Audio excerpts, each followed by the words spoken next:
famous Kia show cars built, and that kept up with GM and Ford for a while until Chrysler was able to get back into some real honest, good-looking later 50s cars. What advice would any of you offer? Ladies and gentlemen, okay, I'm sorry you can't wear that hat in Chrysler forward car.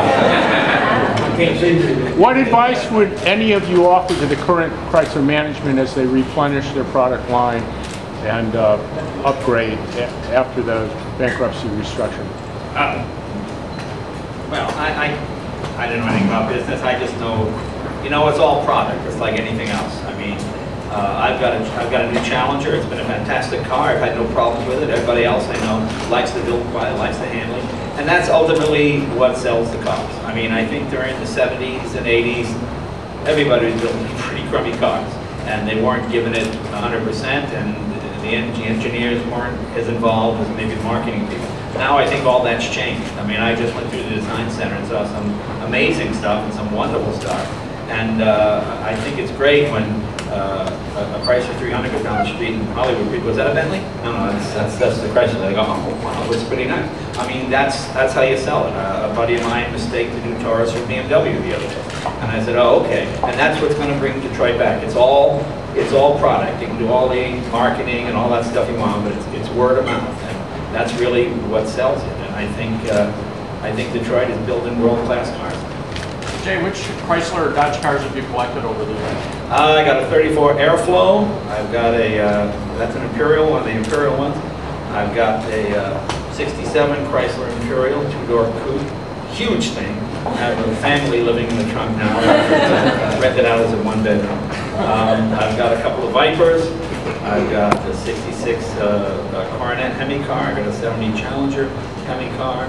I like my Chrysler. I've got my Chrysler tank car that we built, which uses a 37-liter air-cooled engine built by Chrysler under license from Continental. So I've got a lot of Chrysler products. I've always liked them. Mr. Petty, any thoughts on Chrysler as it moves forward? Really, I don't know much about what the move forward is.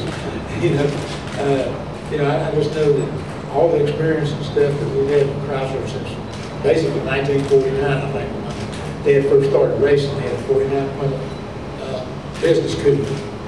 That was the cheapest, lightest thing you could buy, and it didn't give any trouble, so we could run pace with it. And we've been really Chrysler oriented all those years.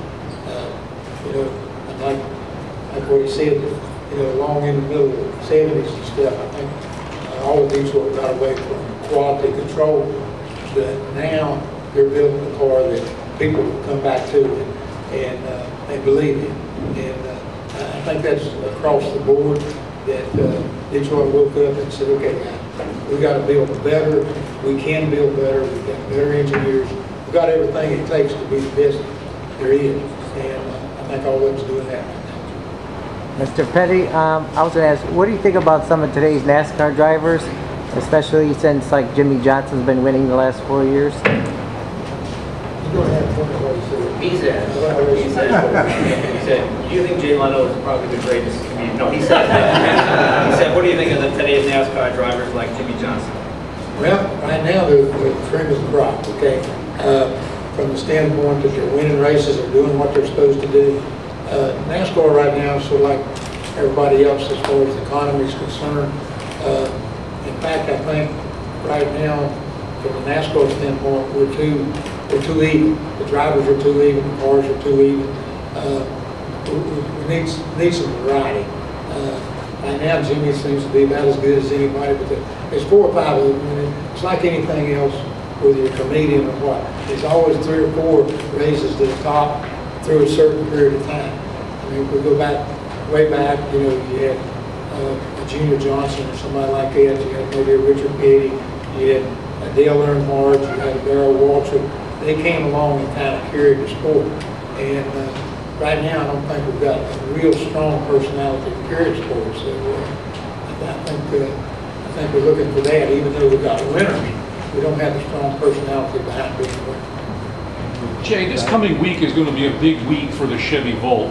They're going to be announcing pricing and so forth. They're also going to be the president's coming to visit the plant. Right. You had discussed the Volt earlier, made some headlines. You know, a guy called me and he said, "Are you going to buy the first Chevy Volt?" And I said, "No." And he said, "Why not?" I said, "Well, I got 115 cars. I'm covered." I think it's somehow this turned into Jay doesn't like it or doesn't think it's. I said what I said was it's not meant to be a car that wows you, and it's not a Viper, it's not a Corvette, it's a people mover. And at that, it's very good at what it does. The technology is amazing. I think the technology is ahead of what the Japanese are doing, but we do have this tendency to kind of shoot ourselves in the foot all the time. You know, for years I would always read about recalls of Fords and Chryslers and Chevys, and even though there were recalls for foreign cars, I never seemed to read about them in the paper. It's not until this Toyota thing hit that suddenly, oh, now they're being treated just the way all the Detroit cars are being treated. And now I see in the paper today that Ford is now outselling Toyota. So I'm glad that at least it's evened out. We don't automatically think everything from a foreign country is, oh my God, they're God and we're awful. But we do Americans like to shoot ourselves in the foot a little bit. And that's kind of a classic example. I did a thing on the Chevy Volt on my website. I was very impressed with it. I think it's superior to the Prius in technology, and the fact that you can use absolutely no gas at all if you're just commuting 40 miles each way. And then when you need gas, boom, it's there. You know, electric cars will take you halfway to wherever you want to go. And that's I mean, it's true. Electricity is like sex. People have no compulsion about lying about it. They'll look right in your face and go, this will go 100 miles in a charge. 28 miles later, and you stop. Okay? And that's kind of the problem with it. I think that's why I think the American technology in the Volt will be superior. We got about 1 more minute left. Jay, do you think any cars in 30 or 40 years down the street will be as collectible as a vehicle? 30 or 40 years from now, do you see today's vehicles being as collectible as... Yes, I do. When the Mustang came out, I remember people saying, you know, they've sold 1 million of these things. They're never going to be collectible because they've sold so many of them. I remember when I was a kid, we used to, no harm intended, we used to search the junkyards for the big Chrysler Imperials and the cars your dad designed because they were so massive and strong. We could take them up to New Hampshire to the demolition derbies. Now I go, oh my God, how many DeSotos did we wreck? You know, and now they're, but back then they were just big old clunky cars. I mean, to me, the Taurus show with the 5-speed, that's going to be a collectible car that's still cheap. Any Viper is going to be collectible, is already. Ford GT, it's only built for 2 years, hugely collectible, still going for more money now than it costs new. So I think you'll see a lot of collectible cars.